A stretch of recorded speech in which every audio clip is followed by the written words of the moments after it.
ان الدین عند اللہ الاسلام.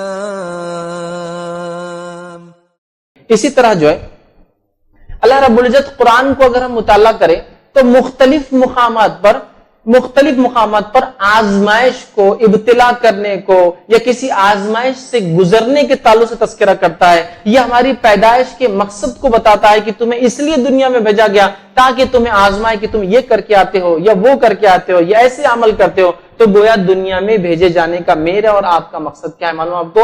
وہ ہے اللہ ہم کو آزما رہا ہے اور اس آزمائش سے ہم کو گزرنا ہے. کس طرح سے گزرنا ہے وہ ہمیں قرآن بتاتا ہے. کیسی کیسی آزمائش آ سکتی ہے قرآن نے ان سارے واقعات کو نقل کر دیے. احادیث میں وہ سارے واقعات آ گئے جو قیامت تک حالات میرے اور آپ کے ساتھ آ سکتے ہیں اور ان آزمائشوں سے امت گزر سکتی ہے. اور اس میں ان لوگوں نے کیا کیا جن پر ویسی آزمائش آئی اس کا جواب بھی دیجیے تاکہ ویسے حالات اگر امت پر آتے ہیں تو امت جو اس کا بدل کر سکے یا ان حالات کو پلٹ سکے یا اس کے اندر بہترین انداز سے جواب دے سکے. لیکن آج ہمارا حال یہ ہے کہ ہم دین کے لیے، اسلام کے لیے اور شریعت کے لیے اللہ رحم کرے رتی برابر تکلیف اٹھانے کے لیے تیار نہیں ہے.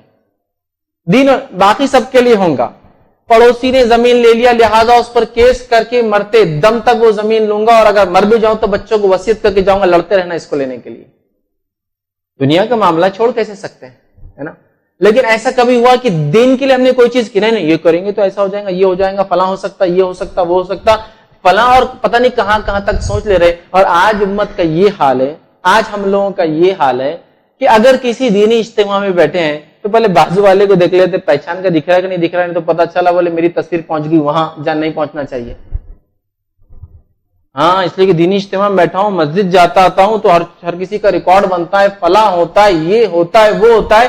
دین کے لیے ذرہ برابر بھی ہم نہیں چاہتے دنیا کی کوئی تکلیف ہے، ذرہ برابر ایک ڈاٹ بھی نہیں ہونا چاہیے. ہاں دنیا کے لیے آپ جو بولیے وہ تکلیف میں اٹھانے کے لیے تھا، دین کے لیے نہیں. گویا آزمائش کو ہم حصہ ہی نہیں سمجھتے ایمان کا یا اس کے تقاضوں میں نہیں کاؤنٹ کرتے، بلکہ میں تو کہتا ہوں یہ کنڈیشن ہے ایمان کی. یاد رکھیے کہ آزمایا جاتا وہ شخص جو ایمان لاتا ہے اور جیسے جیسے ہم قرب قیامت سے قریب جاتے جائیں گے آزمائشیں ایمان لانے والوں کی اتنی زیادہ بڑھتی جائیں گی. نبی اکرم صلی اللہ علیہ وسلم کی اس حدیث کو یاد کی جس میں آپ نے فرمایا ایک زمانہ آئے گا ایمان پر چلنا ایسا ہوگا جیسے ہاتھ پر، آپ سب کو پتا ہے برف کا گولا نہیں آنکھ کا انگارہ ہے، بات ہے نا. لیکن ہم دین کے لیے اور اسلام کے لیے یہ کام کے لیے تیار نہیں ہیں. ہاں باقی ساری چیزوں کے لیے ہم آزمائے جانے کے لیے تیار ہے. یہ بہت غور فکر اور سوچنے کی بات ہے، یاد رکھیے.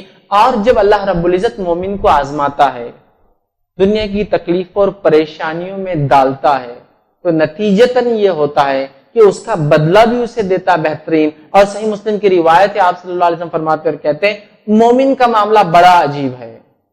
مطلب اللہ اگر آزماتا ہے تو بدلہ بھی دیتا ہے.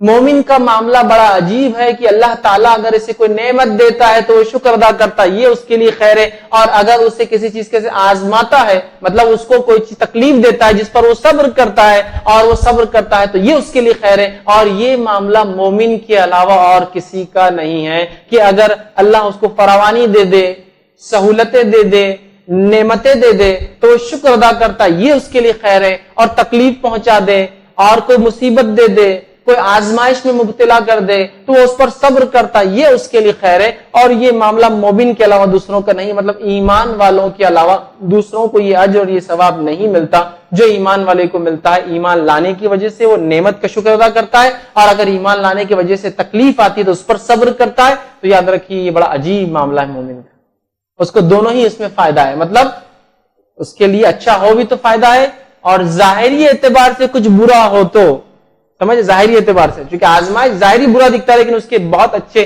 فوائد دنیا اور آخرت میں. ظاہری اعتبار سے آزمایا جاتا ہے اور اس پر وہ اطمینان رکھتا ہے، صبر کرتا ہے، تحمل رکھتا ہے، جزا اور فضا روتا دھوتا نہیں، آہو بکا کمپلینس نہیں کرتا ہے، تقدیر کو نہیں کوستا ہے، اطمینان کے ساتھ وہ کہتا ہے رب کی طرف سے تکلیف ہے بس میں آزمایا جاتا ہوں، میں صبر کرتا ہوں، تو اسے اس کا بھی اللہ رب العزت بہترین بدلہ عطا فرماتا ہے.